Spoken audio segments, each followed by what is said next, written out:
Kita jumpa lagi di 5 menit saja.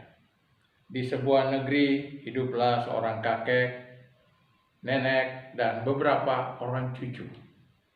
Kakek ini adalah seorang pensiunan. Nah, setelah dia pensiun, kerjanya hari-hari, kalau siang dia ke ladang, kalau malam dia ke laut, ya. Dan itulah yang terjadi. Seringkali kalau dia sudah pulang dari laut pagi, jam 3 pagi, jam 4 pagi, ya nenek bakar ikannya. Wah, baunya menyengat. Tapi tidak ada seorang cucu pun yang berani bangun.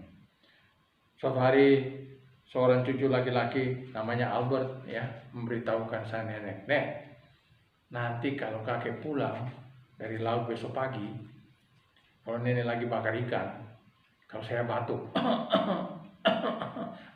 itu artinya tandanya saya kepingin ikan bakar."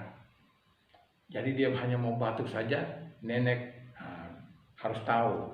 Dan besok pagi kakek pulang, nenek sedang bakar ikan, wah baunya sangat luar biasa. Si Albert tidak berani ngomong, tapi dia batuk. Nenek sibuk, nenek tidak dengar. Dia batuk lagi satu kali, lebih kencang lagi. Terus nenek ingat, Albert rupanya kepengen makan ikan bakar. Terus dia teriak dari dapur, "Albert bangun, ikan bakar ini sudah siap." Waduh, Albert sang cucu waktu itu kurang lebih 11 tahun umurnya bangun, kemudian ke dapur dan menikmati ikan bakar. Batuk ya sebagai permohonan, itu tema kita pada saat ini. Batuk, permohonan, ya luar biasa ya, tidak ada sebenarnya. Tapi oke lah, karena dia batuk, nenek tahu permohonannya, nenek kabulkan permohonannya. Saudara, kadang-kadang kita harus berdoa, kadang-kadang kita perlu banyak doa, banyak kata-kata yang indah-indah, yang luar biasa, seakan Tuhan tidak mengerti bahasa kita. Bahasa doa itu bisa dengan air mata. Bahasa doa itu kadang-kadang hanya bisa dengan berdiam diri. Bahasa doa Albert adalah batuk. Dengan dia batuk-batuk, sang nenek tahu dia kepingin makan ikan bakar. Saudara-saudara, Allah lebih mengerti hati kita. Allah lebih mengerti bahasa fisik kita. Kita adalah anak-anaknya.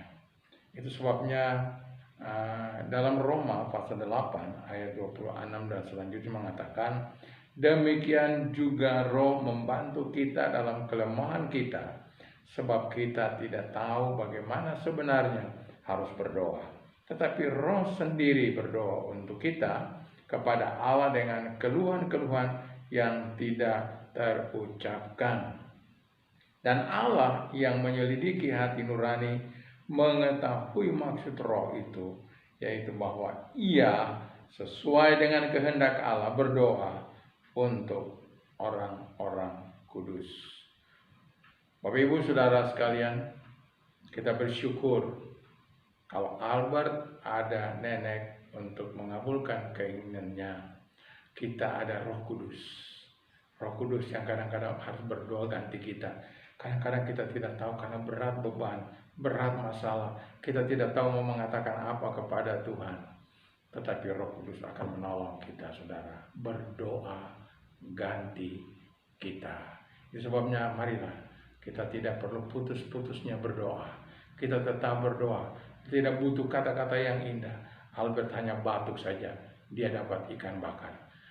Apalagi Allah mengerti apa yang menjadi kerinduan kita. Allah mengerti apa yang menjadi beban kehidupan kita.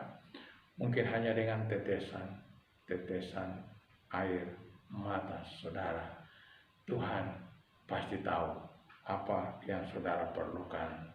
Dialah jawaban bagi kehidupan kita sekaliannya. Tuhan kiranya memberkati kita semua.